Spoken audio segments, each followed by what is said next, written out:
guys, today I'm filming my best of beauty for 2019 video, and I am filming this quite a bit late. It is January 20th, which means it's going to be going up even later because I'm still freaking behind. Big surprise. That is what I'm hoping to be better about in 2020, but we just got a lot of things going on over here, and I talk a lot and it takes a long time to edit those videos. So I am actually kind of surprised I don't have more products here, but at the same time I'm not, because in 2019, instead of doing yearly favorites, I was doing seasonal favorites, which I am happy about, and I'm going to continue doing that in 2020 as well. But I'm only mentioning products that I really fell in love with this year, so I'm not repeating products I mentioned in previous years, and I'm not specifically mentioning Holy Grail products. But I would like to know in a card up above, do you guys want me to mention like my current favorite product in every category? And then of course, like if I had a lot of eyeshadow favorites, I'll mention all of them. But do you want me to cover every product category or just talk about the things that I discovered that year? Let me know your thoughts in the card. So jumping right into the products, these first two things were products that I actually had tried prior to 2019, but I really hadn't fallen in love with them until this past year. The first is a primer. This is the Urban Decay Optical Illusion Primer. This is supposed to be pore perfecting, and that is how I use this. This is a thicker, more silicone type primer, but it doesn't feel greasy like the Smashbox. The consistency is totally different. It's thicker, it feels more whipped. This is a great job of blurring the pores. I also like to use this in the lines on my forehead. It does a great job. It blends out very easily.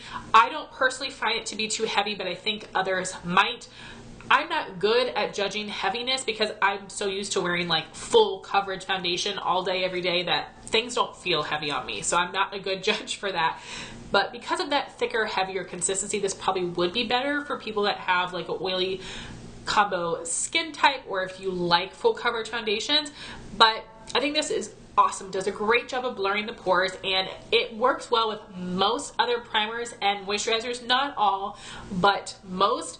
I really fell in love with it this year because I was trying to pan it, and I think I was somewhere around here, so I used up a ton. I'm going to finish it in 2020. Then for foundation, this is a Too Faced Peach Perfect Comfort Matte Foundation in the shade Swan, and I did repurchase this. I used up one in 2019. I used up the shade Snow. Since then, they have released more shades, both more fair and more deep, which is fantastic. Swan is my perfect shade because it's very fair and yellow toned. And I have gone back and forth on loving and hating this foundation, and it's because it wasn't giving me everything I wanted, but then I just finally I accepted it. So I like full coverage foundation. This is not full coverage. It is not buildable. This is like a solid medium coverage, and I'm a full coverage girl, but I realize even if I wear a medium coverage foundation, after I put concealer, powder, all my cheek products on, my face ends up looking full coverage. I do love that this is actually a mattifying foundation. It does set down. I still use a powder, but it does dry down, but not too quickly. You do have time to blend it out. I do love the peach scent on this, and it does help keep my oil at bay. It is very long wearing. So as far as like the mattifying properties go from all the foundations in my collection, this is probably the best. And if you like a medium coverage, I do think you will like this one. So it's something that I did like enough that I chose to repurchase it. We'll see how I feel at the end of this bottle. But another thing is that this is like the same price as other high-end foundations, but you get 1.6 fluid ounces when usually you just get 1 fluid ounce. So I am really impressed by that. So that was my favorite foundation. For powder, this is something, again, I had used prior to 2019, but I really fell in love with it last year. This is the Dermablend Translucent Loose Setting Powder, and this you would think would be your most basic powder. It's a plain old translucent HD powder. They are not all the same. I can tell you that. I've tried so many. They're not all the same. You get so much product in here, and these are always part of the Ultra 21 Days of Beauty at least once a year. But even full price, it's an amazing price per gram. And I love this powder. It does give a little bit of a white cast to the face, but really not too bad compared to some other things I've tried. This I like using to set my under eyes and my face. I think it's very smoothing. You don't need a ton of product to set your face, and it doesn't cake up my sponge like some other powders tend to. And I really like this for setting the under eyes. I also have the Laura Mercier translucent loose powder, but that one darkens my under eye concealer and can look a little bit more dry under the eye. So I think I actually like this one better, which is crazy. But again, this is something I love for setting the under eyes and the face. So I definitely will be repurchasing this for the next foreseeable future. I am a powder girl, but this one I absolutely love. Then for cheek products, this is something I've had for a while, but again, I put it in a project pan. I really fell in love with it. I think I put it in a project. Yes, I did. Okay, this is the Too Faced Milk Chocolate Soleil Bronzer. I just have a little deluxe sample size of this, and here is how much pan I have on this bronzer. I'm really hoping this will be part of the Ulta 21 Days of Beauty sale this year. I think it was last year, but I'm worried that was because they were changing the packaging of their bronzers. But I really want to buy this in the full size, but I have so many bronzers I want to wait until I can get this half off. But it is a beautiful, lighter, more warm tone bronzer without being too orange. It's very pigmented, it blends really nicely, and I do love the scent of this. And I do think that the original Chocolate Soleil is beautiful. Dark Chocolate Soleil I've actually used before too, and I think it's really nice, but this one is a perfect shade for my skin tone, and I really loved using that in the fall time. Then a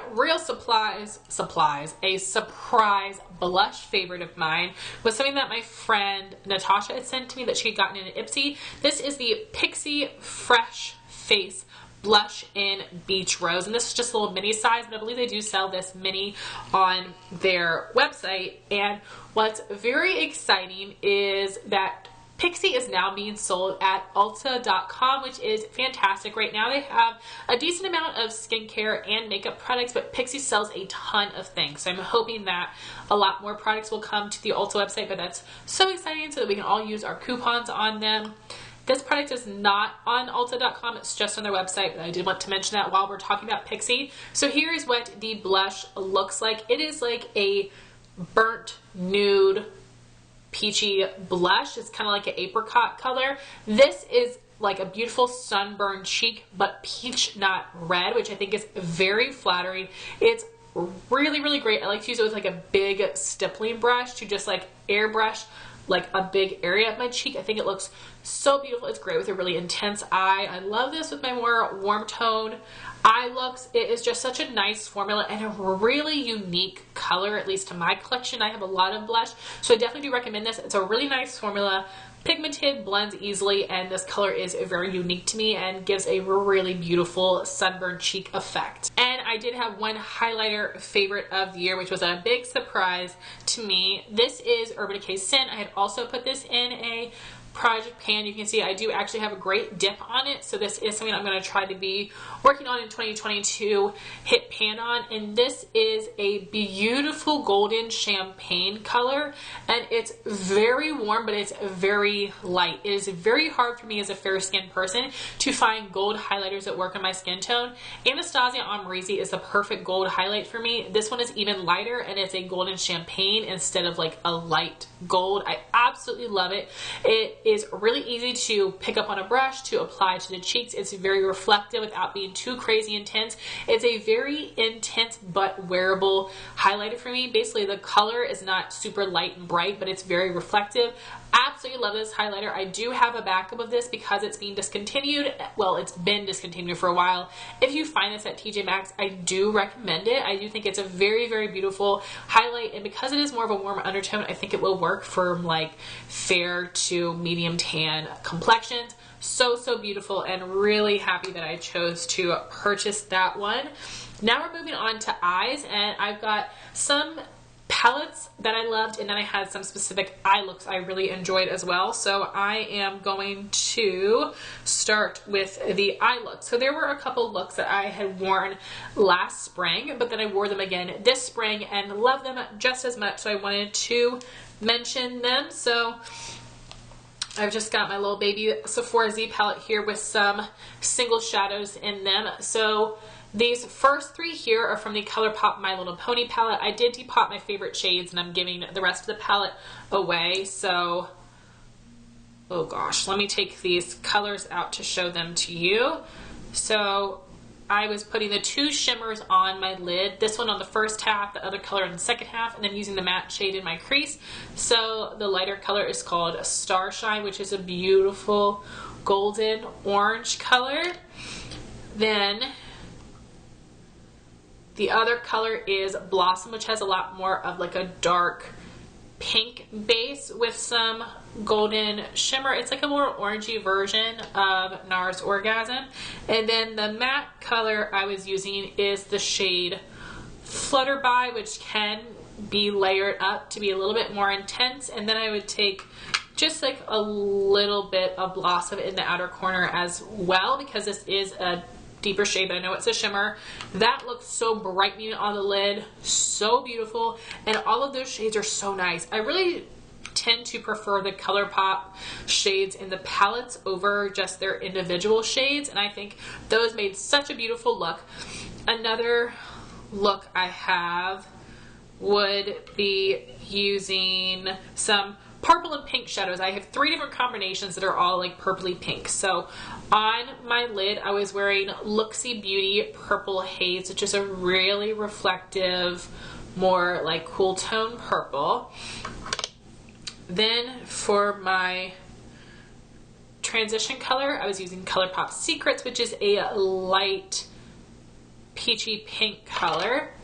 Then I wanted to ground it, make it not so pinky, to make it look a little bit different from these other looks. So I was using ColourPop Labrynth in the outer corner, which is a pink color, but it has more of a tan base to it, so it's not so bright. The next look I created was using Makeup Geek Blacklight on my lid, which is like a duochrome purple to blue color. I actually have a really nice size dip in there. Then for my transition color, again, I was using ColourPop Secrets. This works well with so many purple colors. And again, this is a very light color, but because I am so fair, it's a great transition shade for me. Then for my crease, I went with something that was a little bit pinker, and this is ColourPop Soft Core. So you have like a little bit of a neutral tone to it, but it is mostly pretty pinky. Then this look is a little brighter. So on my lid I was wearing Makeup Geek Pillow Talk, which has an intense metallic reflection. This one is very icy compared to these other purples, and it's the lightest one. Then for my transition color I was using MAC Free to Be, which is a lot brighter. It's more intense than some of these other shades. Let me show you. Compared to Soft Core, you can tell Soft Core has a little bit more neutral in it, and this one is brighter, and it's definitely a lot more peachy. But I was applying this with more of a big brush to make it diffused as my transition shade. And then in my crease I really built up Makeup Geek Carnival. This is not the best purple, it's not the best pigment, that has the greatest pigmentation. I can't with grammar right now, but if you really build it up and make it a little bit more intense in the crease, I do think it works really nicely for that. So again, a lot of like pinky purple looks, but I absolutely love them. I do think that because of the shades I paired with these, I was able to make them all look different. Hold on, I'm putting all the shades back in here so I can show you. So here was one look, my second look, my third look. So again, similar but different. I absolutely loved all of those. I think all the shades perform really well, and I really enjoyed how they looked. Then we've got a couple palettes where there was like one look that really stood out to me, and this first one is combining some shades from a palette and a Tarte Chrome Paint Shadow Pot. This was something I mentioned in my fall favorites. So the Tarte Chrome paints are incredible. They're very expensive, but I love them, and far in the future when I do an Ulta 4000 points haul, I am going to get the other 3 shades on my wish list, just because like the formula is incredible. It's insanely pigmented, but it's also super metallic. It's very easy to apply on the lid as well. It's just so brightening. Then the shades I was pairing with it come from the Too Faced Just Peachy Mattes palette, which is so beautiful. So the shades I was using would be just Peachy as my transition color, Fresh Picked as my crease color, and Peach Cobbler as my outer corner color. I really do enjoy this palette.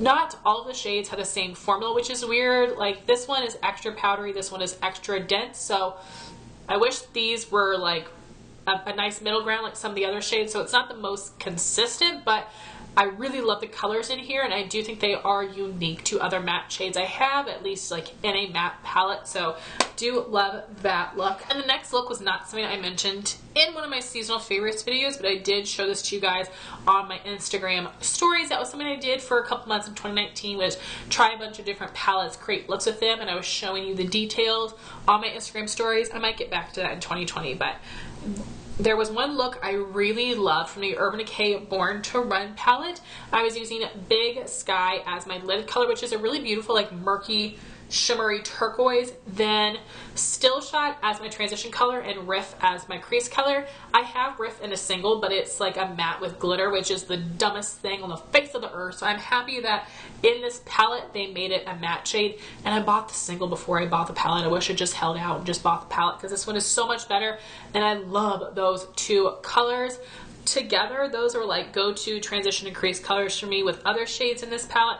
I also really love this beautiful golden shade Stranded on the lid. It's like a champagne-y gold. I love that one, but my favorite look was definitely using this shade on my lid, transition, and crease color. Next was a look I loved in my fall favorites video. This is the ColourPop Through My Eyes palette, which is created by I Love Soleil. And the shades that I was using would be Mesmerize as my lid color, which is the star of the show, the most unique color. I love that one. Then I used Wild Soul as my transition color, Euphoric as my crease color, and Canela as my outer corner color. Love this entire look. You guys know I just really love warm tones, but that shade is so unique and so brightening on the eye. So then I have two palettes where I just love them as a whole. I loved all the looks I created with them. The first one is the ColourPop Sweet Talk palette. I love the packaging. I think it's so cute, and I think this was one of the first palettes they came out with in 2019 that had the pressed glitters. I hate glitters. I'm not a glitter person. I wear contacts, okay? Contacts are not friends with glitter, and they just are very messy. I get it all over my face. Even when I use a glitter glue, I try to pack it on my finger. It's a mess.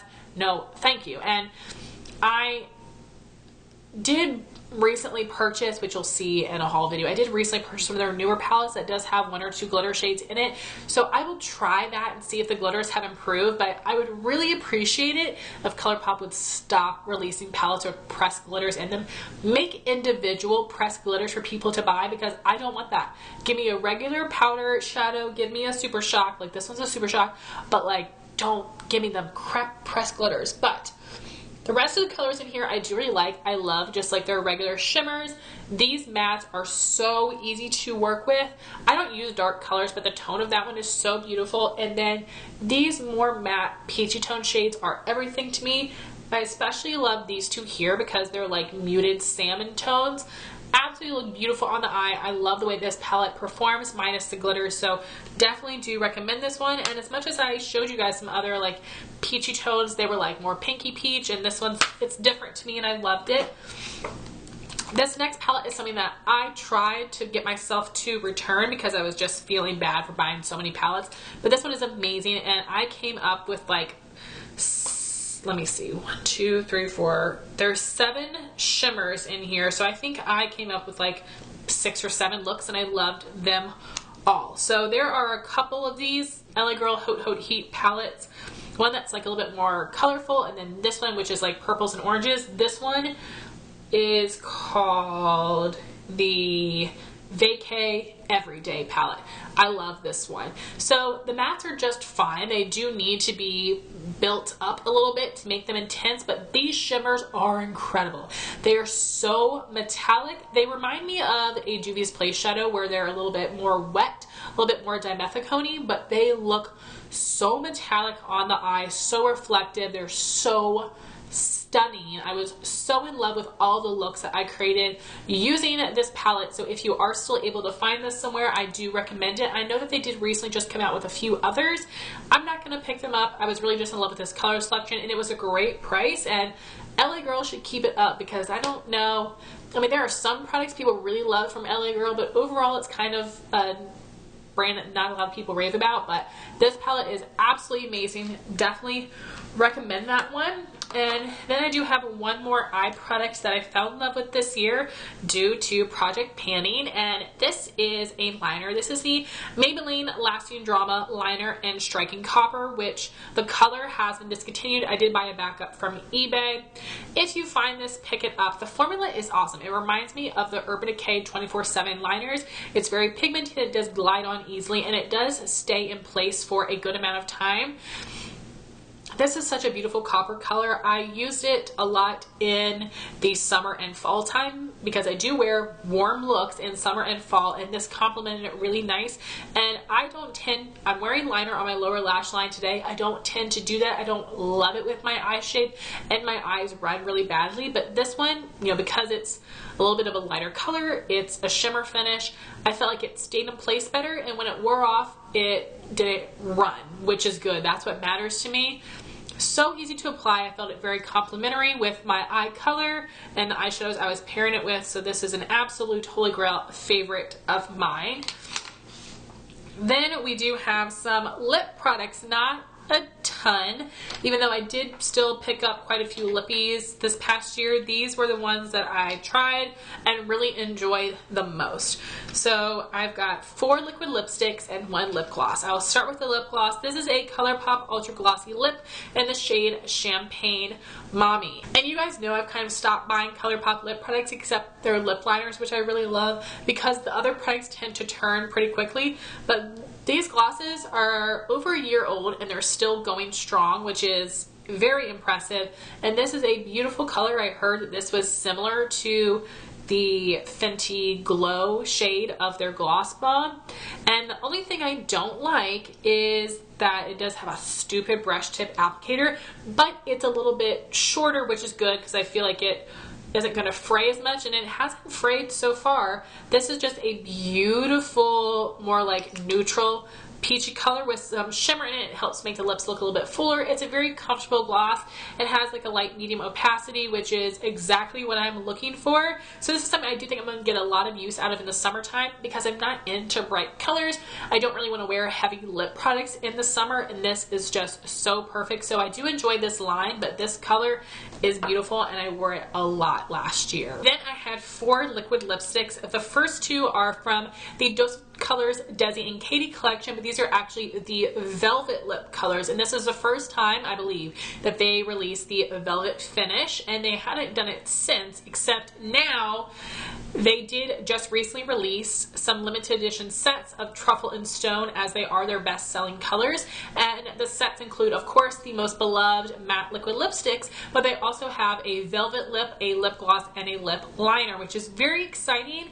And I was tempted by those sets, but I did just get new tubes of Stone and Truffle, so I'm not going to get it. But I'm hoping that means that they're going to release new colors in this velvet formula because I really enjoy it. It does remind me of the ColourPop Ultra Satin Lip, but this is even thinner. So it's a little bit thinner, but it still has a very nice full coverage. It's liquidy, whereas the Dose of Colors liquid lipsticks are more of a mousse. This is more of a liquid.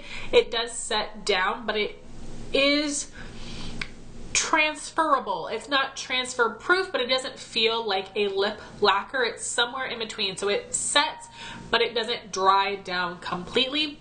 I do notice that I will get a little bit of like a colored rim on the inside of my lips, which I hate, but it's not terrible and I can see past it. But I did notice it happening with both colors, so I'm not sure why that is. But this is a very comfortable liquid lip color. It's a very long wearing, and if they release new shades in this formula, I will definitely consider purchasing them. And the 2 colors in this collection would be a Mauve Story, which is actually more of a warm mauve color. It's very pretty, like a beigey mauve. And the other one is my main, which is a very warm, slightly terracotta nude color. Now this does show up a little bit more intense on me, but it's very beautiful. I have a hard time with that kind of undertone. I've tried some other things that are similar, and this one is just a perfect color on me, and I think use both of these with this LA Girl palette, and I love the way they look. So definitely recommend these. You can actually still purchase both of these on the Ulta website, probably the Dose of Colors website as well. They didn't sell out. And recently I've been thinking about some of the matte lips from the I Love Sari collection, and then the matte lips from the Desi and Katie collection, and I wish I would have purchased those in retrospect, of course, but I'm glad that these two are still available, and I would recommend picking them up. And then these next two were limited edition products as well that were part of the holiday lip set from Too Faced in 2018. So that would be the Melted Matte Liquid Lip Colors in Pumpkin Spice and Hot Butter Rum. I love that these are minis. They're so cute. I wish that Too Faced would continue to release the minis. I think these are a great size. And what's really cool about these liquid lips is that they are actually scented like the name. So this one does smell like pumpkin spice, and this one does smell like hot buttered rum. So this one is more of like a warm neutral, where this one is a little bit more orangey, but it's burnt enough that it's not too bright for me, because I don't wear really bright or really intense lip colors. But these are so beautiful, and I really did enjoy the formula of these. These do dry down completely, but they don't suck the life out of your lips as much as like the Anastasia liquid lipsticks do. So next I have some nail polish favorites, and these are all from KL Polish, which was a brand that was created by Kathleen Lights that is no longer around. So basically Kathleen announced her separation from the brand at the end of 2018, I believe. So then all of 2019 they were just trying to sell whatever stock they had left, and then at the end of the year they did completely close down. So you can't, their website is not there anymore. You can't buy any more polishes from them. So I hope that you guys were able to get all the shades you wanted, or that you can find them from some other sellers online or getting them secondhand. So the first color was from her Lips and Tips collection. It's a beautiful nude, and this is Aquarius, made to replicate the Aquarius lip color that she released with ColourPop. And this is a beautiful pinky light tan nude. It's so beautiful, and I really love this one because it is a perfect balance of like a blush color and a tan. I absolutely love this one. It's a really great, very natural, easygoing color on my nails, but it isn't as pale or like a mannequin hand. I really, really love this one. It's a great professional nude, absolutely gorgeous. And then the other ones I have are more fall tones, which are my favorite from Kathleen. So I have one cream, and then the rest are shimmers, which is a surprise to me. I don't usually like more of like a shimmery finish, but the cream is Havana Nights, which again is supposed to match her Ofra collab. And I don't like vampy polishes. The one I'm wearing on my nails is the only vampy color I like. This is Zoya's Margot. I'm so happy I'm wearing this today because I can show it to you next to Havana Nights, which is a lot more of like a burnt red. So now I have a deep purple and a deep red. I am good on my vampy colors. It's a great formula, a really, really pretty shade. Then for the four metallic colors, they're all warm shades. This is a golden olive called Mother of Dragons. Then we have Prince Cornelius, which is like a dark bronze color with a lot of gold and orange reflex. Then we have Ocean Drive, which is like a teal base, but you have gold and green glitters. And the last one is Leo, which is an orange base with a lot of copper and gold reflect. So love those polishes. And lastly, we have brushes, and surprise, surprise, they're all Morphe brushes. I have tried Morphe brushes over the past couple years, and I've really, really loved them. I think they have good quality, and they come out with really unique shapes. I'm very lucky to have a mall near me that has a Morphe store, so I'm able to see them in person, buy them in person, and not have to pay those stupid shipping prices. And I've actually purchased several brushes from Ulta as well. So these are just some of my favorites from the year. So the first one is from the Jeffree Star collab, the first collab, and I bought the whole set, but I believe you can buy these brushes individually, at least some of them. So this is the JS1, and I believe he was using this for foundation. I was using this to apply loose powder because it's very, very dense. Normally, if I was going to use a brush with a loose powder, it would be going all over the place and making a big mess. Because this is so densely packed, I mean, it still is a little messy when I'm using a loose powder, but not bad. It really helps pack on the powder. It's really soft, a really, really good quality brush. Then I loved the M462. I'll have all the names of the brushes in the description box. This is just like a really big duo fiber brush, and it does have a nice amount of density to it. I was using this to apply bronzer. Now, for my skin tone, I can't use this with bronzers that are too pigmented. It will be too intense, but I love using this specifically with the Physicians Formula Butter Bronzer. It just blends it out beautifully. Then for blush, I loved the Morphe E4. It is the perfect angled blush brush. The size is perfect to fit my cheeks, and previously I had been using the same angled blush brush I've had since like 2010. So it was something that was discontinued. I had gotten from Walmart and it was time to get a new one. This one is just the perfect size. The Elite Collection is a little bit more expensive, but I do feel like they're better quality bristles. Then the other face brush was the R31, which is a tapered highlight brush, and with some of my other highlights that are a little bit more powdery, I like to use more of like a fluffy round highlighting brush, like the one from the Jeffree Star collection. But this one is great when I'm using something that I want to be a little bit more precise, or if I'm using more of like a baked gelée highlight where I really kind of need to get in there. This is really good to get in there and just place it on the top of the cheeks. Then there were two eye brushes I really loved. The first one is the M210, which is a very skinny, very precise lid brush. I've always loved my MAC 239 brush, which used to be like the skinniest, most precise lid brush I've ever seen, but this one is super slim. It's very perfect to help pack color on the lid. Now I do sometimes need to go back in a couple times to pick up enough color, but I'm fine with that because I'm getting intense color payoff. Then this brush I keep forgetting to mention in favorites, I'm pretty sure, but I absolutely love it. This is the Morphe M506. I won this a couple years ago in a giveaway from Chrissy Callum, and I didn't think I would love it as much as I do. And this is a very, very tiny blending brush. I love using this, so I'll apply my transition color, my lid color, crease, outer corner, and then I will go back in with my transition color on this brush and I will pack it in, or really kind of just apply it. I shouldn't say pack it. Apply it and blend it on the inner part of my crease because I don't want this area bare, but I don't want it as intense as my outer corner, and it just helps the look fade much better. I will also sometimes pick up a little bit and place it after I do the rest of my eye look just on the perimeters of my eyeshadow with my transition color to help it blend a little bit better. But it's so perfect. I use it every single day. I can't imagine finishing off my eye look without this brush, using it to apply color on the inner part of my crease. So guys, I didn't feel like I had a ton of products, but I somehow talked forever. So those were all my favorite products of 2019. I would love to know your favorite products in the comments down below, and I would love to know your thoughts on these products. Please answer my poll question above. That way I know next year if you guys want me to just mention my favorite product in every category, whether it's a current favorite that's withstood the test of time, or whether it's something new, or if I should just stick to mentioning the things I discover within that year. So thank you all so much for watching this video. Please like, comment, and subscribe, and I'll talk to you soon. Bye guys.